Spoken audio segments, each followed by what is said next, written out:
ভাবলাম চিংড়ি মাছের পাতলা ঝোল করে নেই, কয়েকদিন ধরে খুব রিচ খাওয়া দাওয়া হচ্ছে। রাত্রেবেলায় পর কয়েকদিন বিরিয়ানি আর উল্টোপাল্টা খেয়ে শরীরের অবস্থা একদম কাহিল। হাই, গুড মর্নিং, তোমরা সবাই কেমন আছো? আমি এদিকে ভালোই রয়েছি। আর ছেলেকে তো বড় ছেলেকে স্কুলে পাঠিয়ে দিয়েছি। ছোট ছেলে সেকেন্ড নাম্বার ঘুম চলছে, ও তো ভোরবেলায় উঠে পড়ে, এটা ওর সেকেন্ড নাম্বার ঘুম চলছে। আর আমি পাগলের মতো হয়ে খুঁজে যাচ্ছি ওর নতুন জামার প্যান্টের সেট। আর এখন আমি ব্রেকফাস্ট খাচ্ছি, সেটা হলো এই যে চিড়ের পোলাও, এটা আমার দারুণ লাগে। আর তার সাথে কালকে নববর্ষে ওখানে আমাদের দোকানে এসে আর কি যারা করে, তো তারা এসে এইরকম অনেকগুলো দিয়ে গেছে, দিয়েই ব্রেকফাস্ট ছাড়বো। আমি খাবার খাচ্ছিলাম, এমন সময় ওর আওয়াজ এসে দেখলাম ও নিজে থেকে নামার চেষ্টা করছে। দেখতে পেলে ব্যাপারটা কতটা ডেঞ্জারাস। এখন হাসতে হাসতে দৌড় লাগিয়েছে। ও খুঁজছে ওর দাদা ভাইকে, বাবাকে, বাড়ির আর সব মেম্বারদেরকে। এখানে খাবার দেখে দাঁড়িয়ে গেছে। আমি ওকে একটু খাওয়ালাম, কিন্তু দেখো ও খেলো না। ও মুখ দিয়ে বের করতে করতে বাবার রুমের দিকে গেল, কিন্তু বাড়িতে কেউ নেই, সেটাও জানতো না। চলো মানুষের খাবারটা এবারে দিয়ে আসি।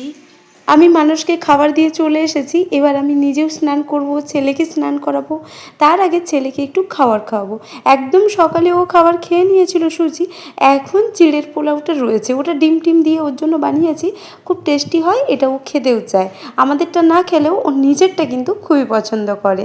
তো আমি ওইভাবেই আর কি একটু মশলা টশলা দিয়ে ঝাল ছাড়া বানাই। তো এরপর স্নান হয়ে গেছে, আমারও হয়ে গেছে, ছেলেরও হয়ে গেছে। ওকে ঘুম পাড়ানোর আগে ভাবলাম বিছানাটা একটু গুছিয়ে নিই, কম্বলগুলো এলোমেলো করা আছে, ওগুলো একটু ঠিক করে নেই। দেখো যেই না আমি রাখবো, ওকে ওটাই হাত দিয়ে ঠিক করতে হবে। এত দুষ্টু না, ওই দেখো রেখে দিয়ে এসে বসে গেল। তোমরা যদি ওর অ্যাক্টিভিটি দেখো তাহলে হাসতে হাসতে পাগল হয়ে যাবে।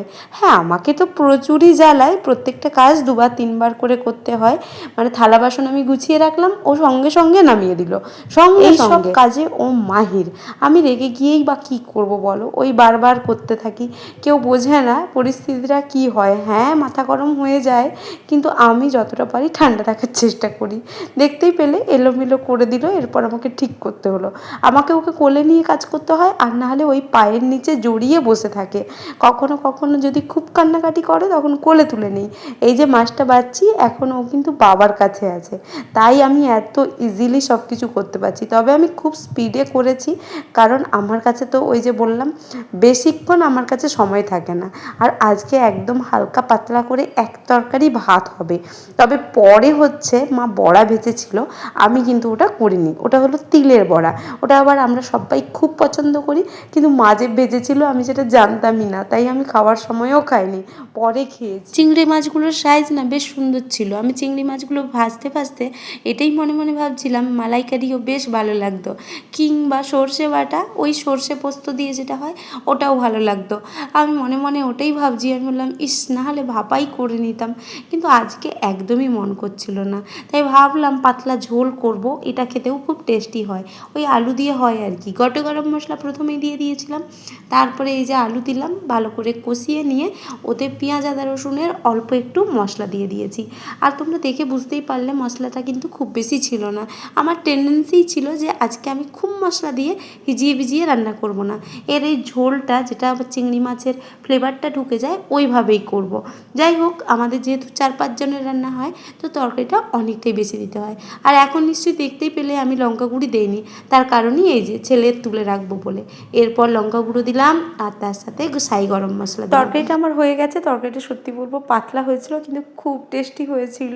তারপরে মা এসে বড়া ভেজেছিল, আর আমি জানতাম না, আমি এডিটের কাজে চলে গিয়েছিলাম, আর ঘর কিছু গুছানো বাকি ছিল, সেগুলো করার জন্য চলে গিয়েছিলাম।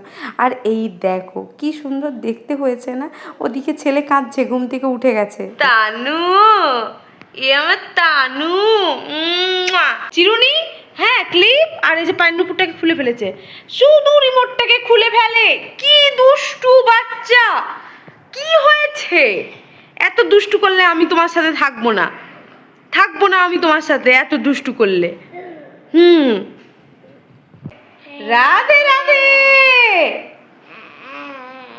ঘুম থেকে উঠে আমার সাথে খেলা করছিল, এমন সময় দাদাভাই চলে এসেছে। আর দাদাভাই আর ওর বন্ডিং মারাত্মক, কিন্তু ওর দাদাভাই এতই চিপকি করে যে ও বাধ্য হয়েই আওয়াজ বের করে, কিন্তু কাঁদবে না।